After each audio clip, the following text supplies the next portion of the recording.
اللہ اکبر اللہ اکبر۔ لیکن وہ ایمان کہاں ہے؟ وہ ایمان تو ایک ڈوگما ہے، ایک متوارث عقیدہ ہے جو ہمارے آباء و اجداد سے چلا آ رہا ہے۔ دل کے اندر ذرا جھانک کر کے دیکھیے کہ وہ یقین والا ایمان کہیں ہے؟ کیا واقعی یہ یقین ہے انسان کو کہ اس نے اللہ کے سامنے کھڑے ہونا ہے اور ایک سخت ترین دن میں، جس کے بارے میں اللہ فرماتے ہیں سورہ حج میں، یا ایھا الناس اتقوا ربکم، اے لوگوں ڈر جاؤ اس رب سے، اپنے رب سے ڈر جاؤ۔ ان زلزلۃ الساعۃ شیء عظیم، کہ قیامت کا زلزلہ بڑی عظیم چیز ہے۔ یوم ترونها تذهل كل مرضعة عما ارضعت وتضع كل ذات حمل حملها وترى الناس سکارى وما هم بسکارى ولكن عذاب اللہ شدید۔ اللہ فرماتے ہیں کہ اس دن آپ دیکھیں گے کہ دودھ پلانے والی جو ہے اپنے دودھ پلاتے ہوئے بچے سے غافل ہو گئی ہے، اور حامل والی جو ہے اس کا حمل گر گیا ہے، اور لوگ اس طرح سے چل رہے ہیں جیسے کہ نشے کی حالت میں ہیں۔ وما هم بسکارى، لیکن انہوں نے نشہ نہیں کیا ہوا، ان کے حواس جو ہیں نشے کی وجہ سے گم نہیں ہو گئے، ان کی سٹی جو ہے نشے کی وجہ سے گم نہیں ہو گئی۔ ولیکن عذاب اللہ شدید، اللہ کا عذاب اتنا سخت ہے کہ اس کی وجہ سے وہ جو ہے پاگلوں کی طرح پھریں گے، اور اس کی وجہ سے وہ بکلائے ہوئے پھریں گے، اس کی وجہ سے وہ دیوانہ وار جو ہے دوڑتے ہوئے اور بھاگتے ہوئے چلیں گے اللہ کے عذاب کی وجہ سے۔ کبھی ہمیں اس بات کا احساس ہے کہ ہم اللہ کے سامنے جب اس سختی کے دن میں کھڑے ہوں گے ہمارا کیا بنے گا؟ ایک موہوم، ایک وہم سا، ایک خیال سا تو ضرور گزرتا ہے کہ ہاں ہوگا، لیکن اگر یقین ہو تو ہم جھوٹ بولیں؟ اگر یقین ہو کہ ہم غلط بیانی سے، غلط طریقے سے، جھوٹ سے، دھوکے سے اور فراڈ سے کسی کا مال ہم لے رہے ہیں تو یہ بہت بڑے خسارے کا سودا کر رہے ہیں، تو ہم کریں؟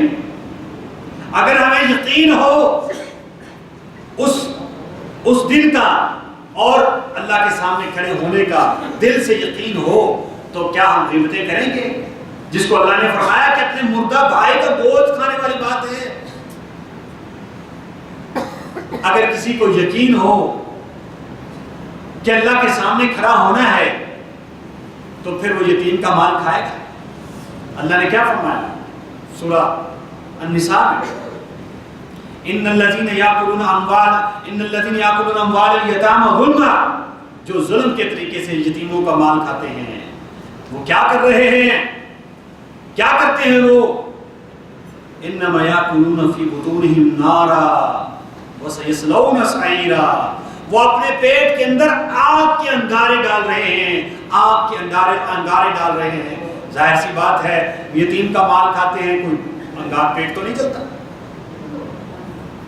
پیٹ تو نہیں جلتا نا، یہ تو وہاں جا کے جلنا ہے۔ تو جس کا آخرت کے اوپر ایمان ہے، جس کا آخرت کے اوپر یقین ہے، جب اسے جہنم کی وعید سنائی جاتی ہے وہ کانپ جاتا ہے، اس کا دل لرز جاتا ہے، اس کی زندگی اجیرن ہو جاتی ہے کہ ایسا نہ ہو جائے، کہیں ایسا نہ ہو جائے کہ اللہ تعالیٰ مجھے ہی جہنم میں ڈال دے۔ جناب ابراہیم علیہ السلام کیا کہتے ہیں اللہ سے؟ ہم کہاں کھڑے ہیں؟ ذرا سوچئے، ذرا فکر کیجئے، ذرا توجہ کیجئے۔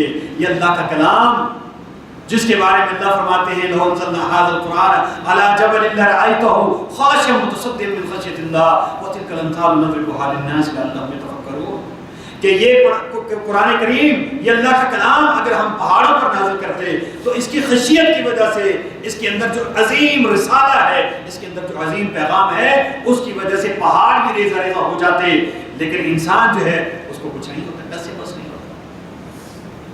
ابراہیم علیہ السلام کے اللہ نے فرمایا سورہ شعراء میں اللہ سے کیا کہتے ہیں؟ اے اللہ وَلَا تُخْزِنِي يَوْمَ يُبْعَثُونَ، اے اللہ جب کھڑا کرنا ہے، جب دوبارہ اٹھانا ہے، جس دن ساری قوموں کو، سارے لوگوں کو دوبارہ کھڑا کرنا ہے، حساب کتاب لینا ہے، اے اللہ مجھے اس دن رسوا نہ کیجیے۔ یہ کون ہے ابراہیم علیہ السلام؟ جانتے ہیں؟ ابو الانبیاء ہیں۔ خانہ کعبہ کے بانی اول ہیں، اور خانہ کعبہ بنا کے کیا کہتے ہیں اللہ سے؟ اللہ سے کہتے ہیں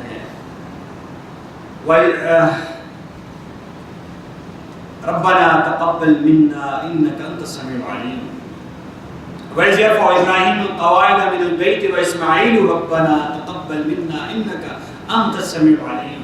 اے اللہ ہم نے کوشش کر لی، ہم نے بنا دیا، تیرے گھر کھڑا کر دیا، اے اللہ ہماری اس کوشش کو قبول فرما، اس کوشش کو قبول فرما۔ انہیں پتا ہے کہ وہ دن، وہ دربار، وہ عدالت بڑی سخت عدالت ہے، اس دن جو ہے بڑا سخت معاملہ پیش آنے والا ہے، ان کو اس بات کا یقین اور احساس ہے، اس لیے اللہ سے دعا کرتے ہیں رب ولا تخزنی یوم یبعثون، اے اللہ مجھے اس دن رسوا نہ کیجیے جس دن سارے لوگوں کو جمع کرنا ہے، سب کے سامنے میری عزت اور میری جو ہے اس کی خراب نہ ہو جائے۔ ولا تخزنی یوم یبعثون یوم لا ينفع مال ولا بنون، اے اللہ جس دن نہ مال کام آئے گا نہ بیٹے کام آئیں گے، الا من اتى الله بقلب سلیم، جس دن جو ہے صرف وہی بندہ بچے گا جو قلب سلیم لے کے آئے گا، جو قلب منیب لے کے آئے گا، جو اللہ کی طرف جھکا ہوا اور اللہ سے ڈرا ہوا دل لے کے آئے گا، جو اللہ کا تابعدار دل لے کے آئے گا، صرف وہی بچے گا۔ یا اللہ مجھے اس دن رسوا نہ کیجیے۔ ہم کہاں کریں، ہم کہاں کریں، ہمارا کیا مقام ہے؟ تو عزیز بھائیو اس بات کو سمجھ لیں کہ یہ ایمان ہمارے پاس جس کا مکی صورتوں میں بیان ہوتا ہے یہ ہمارے پاس نہیں ہے۔ ہمارے پاس وہ والی بات ہے جو سورہ حجرات میں اللہ نے فرمائی کہ بدوؤں نے آ کے کہا قالت الاعراب آمنا، کہ بدو آ کے کہتے ہیں آپ سے، دیہاتی آ کے کہتے ہیں کہ ہم ایمان لائے، تو آپ صلی اللہ علیہ وسلم کو اللہ نے حکم دیا کیا فرما دیجئے قل لم تؤمنوا، ان کو فرما دیجئے کہ ابھی ایمان نہیں لائے، ولیکن قولوا اسلمنا، ہاں یہ ہے کہ اسلام لائے ہو، اب اسلام لائے ہو، ایمان نہیں لائے، ایمان کی بات نہیں ہے۔ ایمان کون لاتا ہے؟ فرمایا انما المؤمنون الذين آمنوا بالله ورسوله ثم لم يرتابوا وجاهدوا بأموالهم وأنفسهم في سبيل الله أولئك هم الصادقون۔ ایمان کس کا ہے؟ جو اللہ پر ایمان لاتا ہے، رسول پر ایمان لاتا ہے، پھر کسی قسم کے تردد اور شک کا شکار نہیں ہوتا اور کسی قسم کا کوئی ریب اس کے دل میں نہیں آتا، اور پھر اس یقین اور اس ایمان کو اتنا مضبوط کر لیتا ہے اور اللہ کی محبت کو اپنے دل میں اتنا راسخ کر لیتا ہے، رسول کی محبت کو اتنا راسخ کر لیتا ہے کہ کسی چیز کی محبت جو ہے ان کے اوپر غالب نہیں آنے دیتا، اور اپنے جان کو، اپنی مال کو اللہ کی راہ میں لٹا دیتا ہے، کھپا دیتا ہے۔ یہ ہے ایمان والا، اولئک هم الصادقون، یہ سچ ہے۔ کہاں ہمارے پاس یہ ایمان؟ پھر قرآن کریم کا جو دوسرا پورشن ہے مدنی، بات اس میں لمبی نہ ہو، قرآن کریم کا جو مدنی پورشن ہے اس کی طرف آئیے، تو اس میں کیا ہے؟ اس میں 3 بڑے موضوعات ہیں۔ ایمان کے بعد انفاق فی سبیل اللہ، جہاد اور قتال فی سبیل اللہ، اور اسی طرح منافقین کے بارے میں بیان، یہ بہت اہم موضوع ہے ان مدنی صورتوں کے اندر۔ لیکن اگر ہم ایک ایک چیز کا جائزہ لیں تو مثال کے طور پر اگر منافقوں کا بیان ہو رہا ہے تو ہم سمجھتے ہیں کہ منافقوں کے ساتھ ہمارے کیا لینا دینا، یہ منافقوں کے بارے میں بیان ہو رہا ہے، یہ جو اللہ نے کہا ہے۔ شروع میں مدنی صورتیں جو سورہ بقرہ شروع ہوتی ہیں تو اللہ فرماتے ہیں کہ وَمِنَ النَّاسِ مَن يَقُولُ آمَنَّا بِاللَّهِ وَبِالْيَوْمِ الْآخِرِ وَمَا هُم بِمُؤْمِنِينَ، کہ کچھ لوگ ہیں جو دعویٰ کرتے ہیں ایمان کا لیکن وہ ایمان والے نہیں ہیں۔ یخادعون اللہ والذین آمنوا وما یخدعون الا انفسهم وما یشعرون، یہ دھوکہ دیتے ہیں ایمان والوں کو اور اللہ کو، لیکن یہ دھوکہ کس کو دے رہے ہیں؟ اپنے آپ کو دھوکہ دے رہے ہیں۔ تو یہاں یہ اسی طرح سے سورہ توبہ جو منافقین کا بالکل پول کھول کے رکھ دیتی ہے، کیونکہ اس میں جہاد کا بیان ہے، اس میں قتال کا بیان ہے۔ منافق کے لیے اللہ کی راہ میں جہاد کرنا سب سے مشکل کام ہے، اللہ کی راہ میں اپنی جان کو لڑانا منافق کے لیے بہت مشکل تھا۔ تو ان کا پول یہاں پر کھلتا ہے۔ پھر منافقین کا سورہ منافقون، پوری سورہ منافقون جو ہے وہ اسی پر ہے۔ پھر اسی طرح سورہ حشر کے اندر دوسرے رکوع میں بیان ہوتا ہے یعنی جگہ جگہ پر مدنی صورتوں میں آپ کو منافقین کے بارے میں بیان ملے گا کہ یہ آپ کے پاس آ کے کچھ کہتے ہیں وَإِذَا لَقُوا الَّذِينَ آمَنُوا قَالُوا آمَنَّا وَإِذَا خَلَوْا إِلَىٰ شَيَاطِينِهِمْ قَالُوا إِنَّا مَعَكُمْ إِنَّمَا نَحْنُ مُسْتَهْزِئُونَ. جب ایمان والوں سے ملتے ہیں تو کہتے ہیں ہم ایمان لائے، اور جب اپنے شیطان دوستوں کے پاس جاتے ہیں تو کہتے ہیں ہم تمہارے ساتھ ہیں. اور اسی طرح پھر فرمایا سورہ غابن آل عمران میں وَإِذَا لَقُوكُمْ قَالُوا آمَنَّا، جب آپ سے ملتے ہیں کہتے ہیں ہم ایمان لائے. وَإِذَا خَلَوْا، جب اکیلے میں ہوتے ہیں عَضُّوا عَلَيْكُمُ الْأَنَامِلَ مِنَ الْغَيْظِ قُلْ مُوتُوا بِغَيْظِكُمْ إِنَّ اللَّهَ عَلِيمٌ بِذَاتِ الصُّدُورِ. کہ جب آپ سے ملتے ہیں کہتے ہیں ہم ایمان لائے ہیں، اور جب اکیلے ہوتے ہیں تو جو ہے وہ ان کو غصہ آتا ہے آپ پر، آپ کی دعوت پر، آپ کے ساتھیوں پر. تو فرمایا اللہ تعالیٰ جو ہے ان سے کہہ دیجئے کہ مرو اپنے غصے کے اندر، اللہ تعالیٰ تمہارے دلوں کی باتوں کو جانتا ہے. جب ہم یہ ساری پڑھتے ہیں تو ہمارے دل میں کوئی ذرا سی بھی جھرجھری پیدا نہیں ہوتی، ذرا سا بھی ارتعاش پیدا نہیں ہوتا کہ کہیں یہ ہمارے بارے میں تو نہ ہو، کیونکہ ہم سمجھتے ہیں ہم تو پکے مومن ہیں، ہمارا تو نفاق سے کوئی لینا. یہ آیتیں ہوں گی، یہ صورتیں ہوں گی، کس کے بارے میں؟ عبداللہ بن ابی کے بارے میں ہوں گی، اس کے ساتھیوں کے بارے میں ہوں گی. ظاہر ہے ہم تو منافق نہیں. لیکن رسول اللہ صلی اللہ علیہ وسلم کی صحیح بخاری کی حدیث سن لیجئے اور پھر اپنے آپ کو اور مجھے بھی اپنے آپ کو فکر کرنی چاہیے. اللہ کے نبی صلی اللہ علیہ وسلم کیا فرماتے ہیں نفاق کے بارے میں، منافقت کے بارے میں؟ اللہ کے نبی صلی اللہ علیہ وسلم کیا فرماتے ہیں؟ ما آمنہ الا منافق وما خافہ الا مومن. کہ نفاق سے، منافقت سے اپنے آپ کو کون بری سمجھتا ہے؟ جو منافق ہوتا ہے، جو سمجھتا ہے کہ مجھے تو نفاق ہو نہیں سکتا، میں تو بالکل بری ہوں، میرا کوئی لینا دینا نہیں نفاق سے. فرمایا اصل میں وہ منافق ہوتا ہے. اور منافقت سے، نفاق سے کون ڈرتا ہے؟ جو مومن ہوتا ہے. مومن ڈرتا رہتا ہے، مومن خوف زدہ رہتا ہے، مومن جو ہے ڈرتا رہتا ہے کہ کہیں بھولے سے انجانے میں کہیں میرا پیر منافقت کی طرف نہ چلا جائے، کہیں میرا قدم منافقت کی طرف نہ اٹھ جائے. جناب عمر رضی اللہ تعالیٰ عنہ کے بارے میں آپ نہیں جانتے ہیں. فرمایا جس گلی میں عمر گزرتا ہے شیطان رستہ بدل لیتا ہے. میرے بعد نبی ہوتا عمر ہوتے.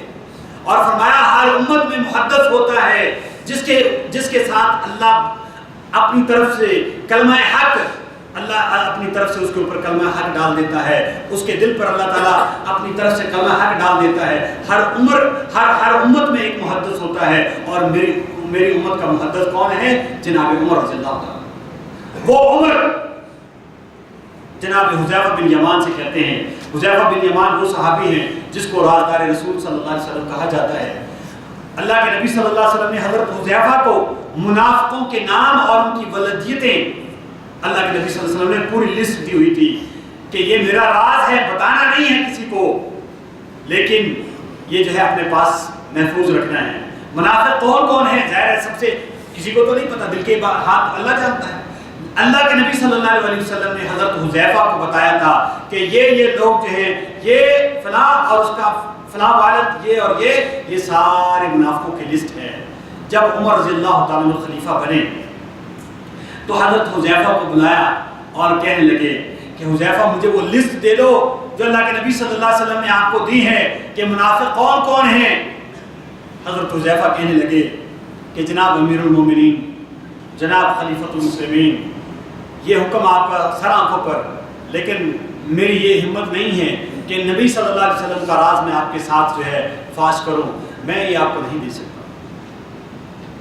عمر رضی اللہ تعالیٰ عنہ کہتے ہیں حذیفہ میں تجھے اللہ کی قسم دے کر کے کہتا ہوں، میں تجھے اللہ کی قسم دے کر کے کہتا ہوں، صرف مجھے اتنا بتا دو کہ منافقوں کی لسٹ میں میرا نام تو نہیں ہے. سن رہے ہیں توجہ سے سن رہے ہیں. جناب عمر کہہ رہے ہیں حضرت حذیفہ سے کہ مجھے صرف اتنا بتا دو کہ منافقوں کی لسٹ میں میرا نام تو نہیں ہے. اور ہم کہاں کریں؟ ذرا سا بھی ہمارے دل میں کوئی ارتعاش، کوئی فکر، کوئی غم پیدا نہیں ہوتا کہ پوری کی پوری منافقین کے بارے میں آیات پڑھتے ہیں اور ہمیں اس کا کوئی ارتعاش پیدا نہیں.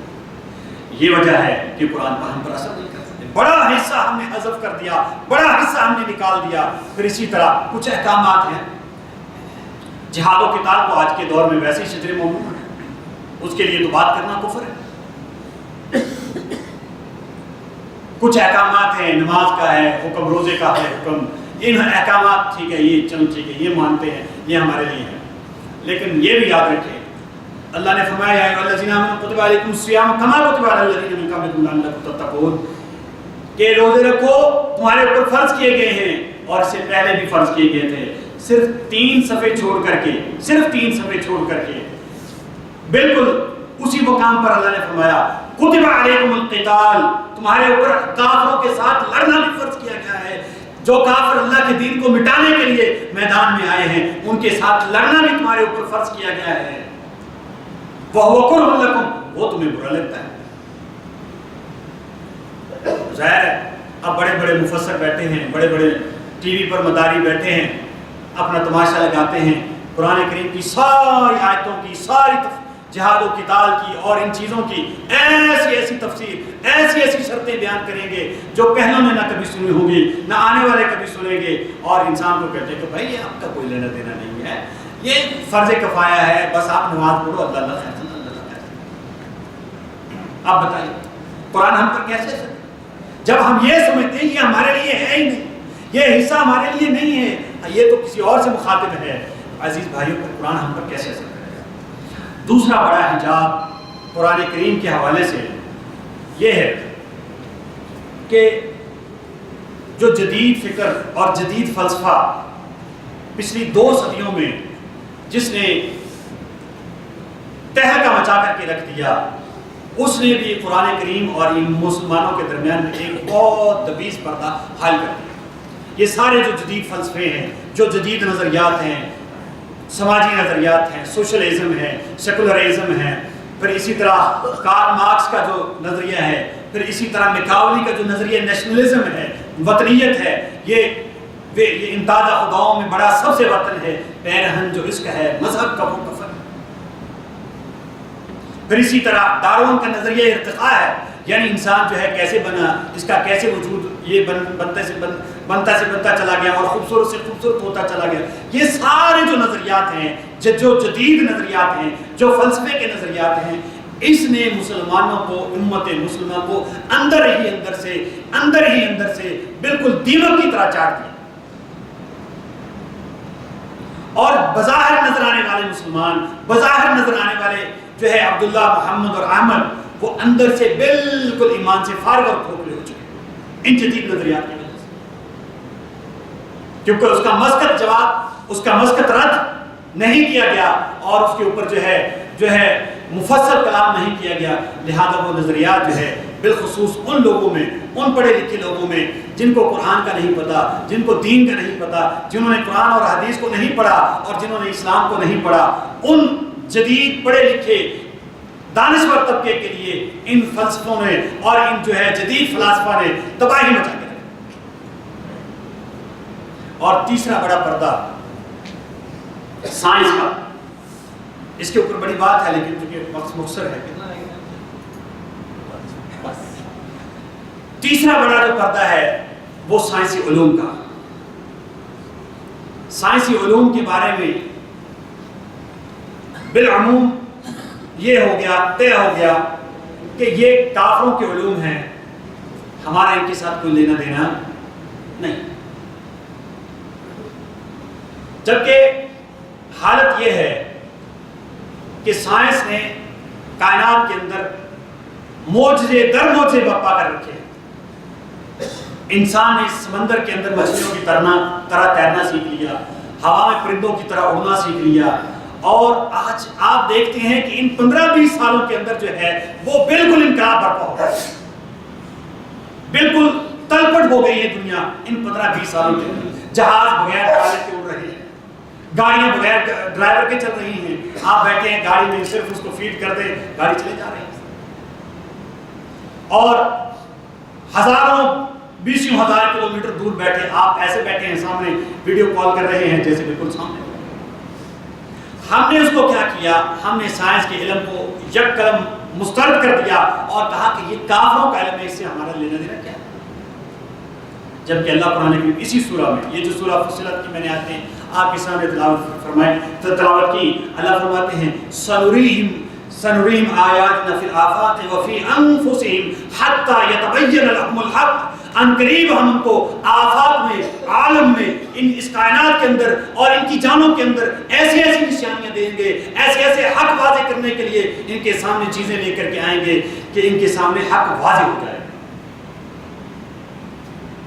یہ دن بدن ترقی، یہ دن بدن یہ ساری جو چیزیں واضح ہو رہی ہیں، یہ سائنس جو واضح کر رہی ہے، اللہ تعالیٰ نے 1400 سال پہلے ہمیں بتا دی. مثال کے طور پر سائنس یہ کہتی تھی، پہلے ایک سائنسدان کہتے تھے کہ زمین گھومتی ہے اور سورج کھڑا ہوا ہے، پھر کہتے ہیں نہیں سورج جو ہے گھومتا ہے، زمین کھڑی ہے. اب جو فائنل تحقیق ہوئی ہے اس میں انہوں نے کیا کہا ہے؟ اس میں انہوں نے کہا ہے کہ زمین بھی گھوم رہی ہے اور سورج بھی گھوم رہا ہے اور چاند بھی گھوم رہا ہے، اور اس کے علاوہ جتنے بھی سیارے ہیں یہ سارے گھوم رہے ہیں. اللہ نے کیا فرمایا سورہ انبیاء میں؟ وَهُوَ الَّذِي خَلَقَ اللَّيْلَ وَالنَّهَارَ وَالشَّمْسَ وَالْقَمَرَ كُلٌّ فِي فَلَكٍ يَسْبَحُونَ. 1400 سال پہلے اللہ نے بتا دیا کہ ہر چیز اپنے مدار میں گھوم رہی ہے، زمین بھی گھومتی ہے، سورج بھی گھومتا ہے، ساری چیزیں گھومتی ہیں.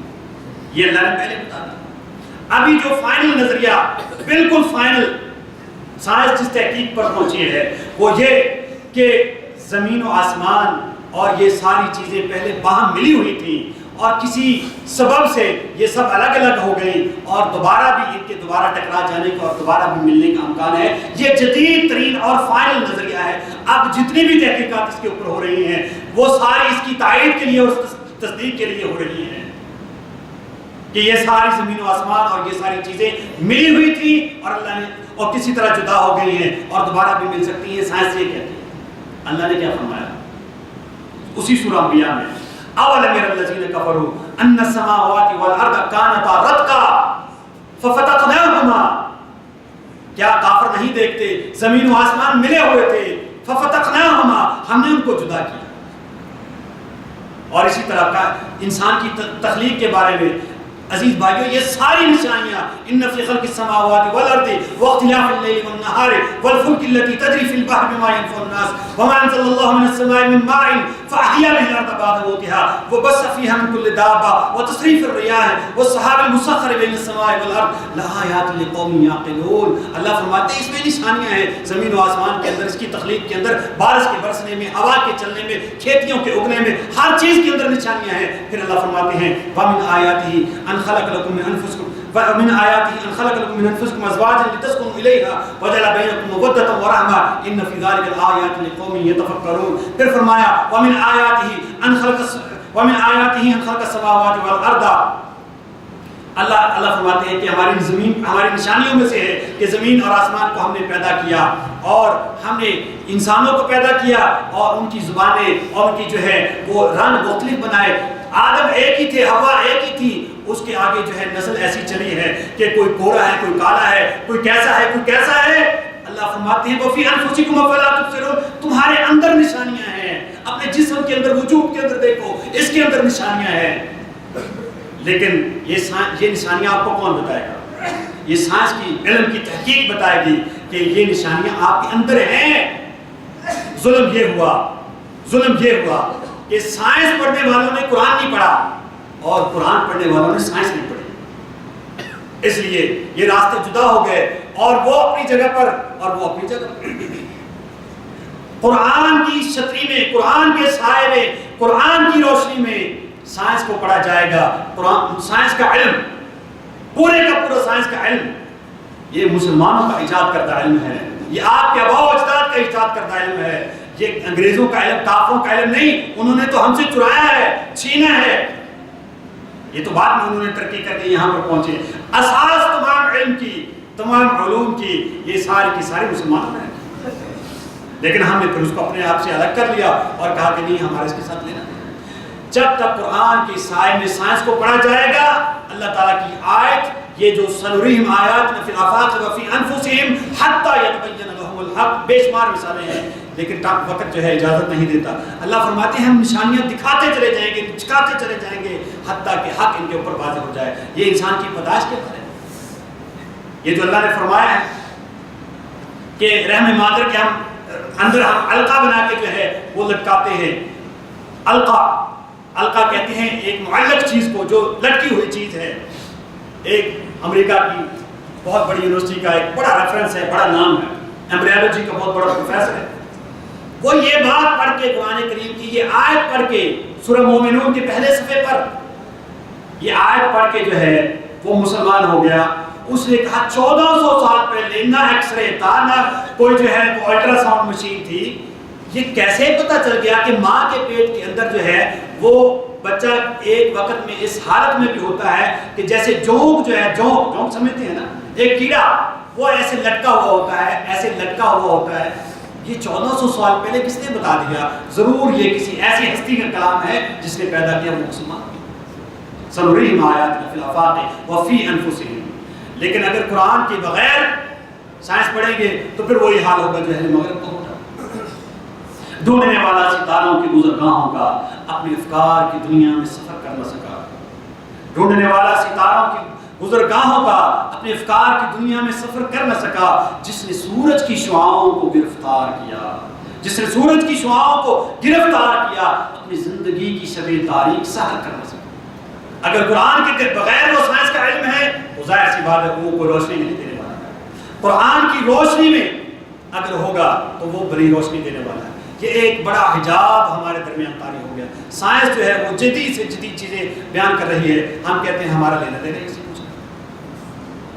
تو عزیز بھائیو, ہمیں قرآن کی تاثیر لینے کے لیے, قرآن کا اثر لینے کے لیے قرآن کی اس پہلو پر غور کرنا ہے. ایک ہے قرآن کریم کا یہ بند کیا, ایک یہ پہلو ہے اس کا عقیدے کا, عمل کا, فقہ کا, مسائل کا, احکام کا. اس کے لیے آپ پیچھے دوڑ لگائیں گے. سلف صالحین, ائمہ محدثین, تبع تابعین, صحابہ, حتیٰ کہ محمد رسول اللہ صلی اللہ علیہ وسلم کے قدموں میں جا کے گریں گے تو پھر آپ صحیح رہیں گے. عمل کے لیے, عقیدے کے لیے پیچھے چلیں. لیکن علم کی جدید سے جدید جو ندرت ہے, جو جدید سے جدید چیزیں ہیں, اس کے لیے آپ کو آگے دوڑ لگانا ہے. یہ قرآن آپ کو آگے کی طرف دوڑاتا ہے, آگے کی طرف بگاتا ہے. آگے دیکھو, آگے دیکھو, آگے دیکھو. اس کے لیے آپ کو جو ہے زمانے کے ساتھ جو ہے اس قرآن, زمانے کے ساتھ کا مطلب یہ نہیں کہ جدید سے جدید کو اپنی تفسیر, جیسے جو ہے ٹی وی پر بیٹھ کے مختلف قسم کے جو ہے وہ بکاؤ قسم کے لوگ بیٹھے ہوتے ہیں, پردے کے لیے اپنا اس میں بنا دیا کہ اب پردے کی ضرورت نہیں, داڑھی پگڑی اور یہ چیزیں پرانے زمانے کی ثقافت تھی اور یہ اب جو ہے نیا دور آ گیا. نہیں, وہ نہیں. عمل کے لیے پیچھے پیچھے چلتے جائیں, ان کی کوئی بات نہیں سنیں. اس کے لیے رسول اللہ صلی اللہ علیہ وسلم کے قدموں میں جا کے گر جائیں. لیکن جو علوم کے میدان میں, جو تسخیر کائنات کے میدان میں, جو تفکر اور تدبر کے میدان میں, کائنات کی جو اللہ تعالیٰ بار بار فکر اور غور کی دعوت دیتا ہے, اس کے میدان میں آگے دوڑ لگائیے, آگے بھاگیے. پھر قرآن آپ کو دنیا کے ساتھ بھگائے گا, دنیا سے آگے لے کے چلے گا. لیکن اگر آپ نے سوچا کہ نہیں ہمارا نہیں ہے لینا دینا, تو پھر ہم ظاہر جیسے ذلیل ہو رہے ہیں ایسے ہوتے رہیں گے. اور قرآن کے ہوتے ہوئے یہ وہی قرآن ہے جس کے ذریعے مسلمانوں نے پوری دنیا کو فتح کیا, جس کے سائے میں انہوں نے پوری دنیا کو فتح کیا. آج وہی قرآن ہمارے پاس ہے اور ہماری ذلت اور رسوائی کی کوئی حد نہیں. اللہ سے دعا ہے اللہ تعالیٰ ہمیں قرآن کریم کی حقیقت کو سمجھنے کی اور اس کے اثر لینے کی توفیق عطا فرمائے. الحمد للہ.